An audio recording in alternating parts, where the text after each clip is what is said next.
मुलगी म्हणली दांडे खेळायला जायचं. आम्ही म्हटलं चला जाऊ. आमच्या गल्लीत कार्यक्रम होता दांड्याचा. म्हटलं काय चला दुर्गा मांबाबाईच्या आपलं समोर. म्हटलं चला दांड्या खेळायचा कार्यक्रम आहे तर करू खेळू. म्हटलं चला. आमची मुलगी ही लाल ड्रेसची ही दांड्या खेळते. तिच्या वयाच्या मापाची घेऊन मुलीच्या बरोबर खेळते. मी म्हटलं मोठ्या मुलींच्या बरोबर खेळते. ते म्हटले मोठ्या मुलींच्या बरोबर नाही पप्पा मला जमत. मी म्हटलं खेळ तुझ्या छोट्या मुलीच्या बरोबर. मग काय आमची भाची पण इकडे खेळत होती. मग काय ती पण दांडे खेळायला लागले. मग आमच्या बायकोला चल म्हटलं मी पण आपण दोघं पण जावं खेळायला. आमची बायको लाजायला लागली आणि जमत नाही म्हणली. मी म्हटलं ठीक आहे.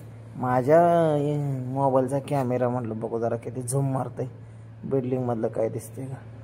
तर आमच्यातली गँगची पोर परत म्हटलं जरा बिल्डिंग व्यवस्थित दिसत नाही परत एकदा झूम करून बघू म्हणून झूम करायला गेलो तर काय क्लिअर येत नाही.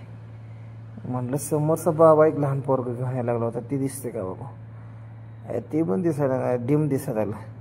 आयला म्हटलं मोबाईल चेंज करावं लागतंय काय. तर आमच्या छोट्या पण गँगचं एकमेकांचं भांडणं चाललेली.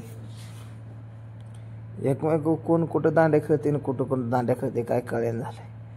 कोण एक इकडे नाचते तर एक दुसरीकडे नाचायला लागले. त्यामुळं कुणाचा कोणाला काही मिळत नाही. त्यामुळं काय करायचं एकदा म्हटलं एकदा झूम करून बघा. बच्चे गँगचं काय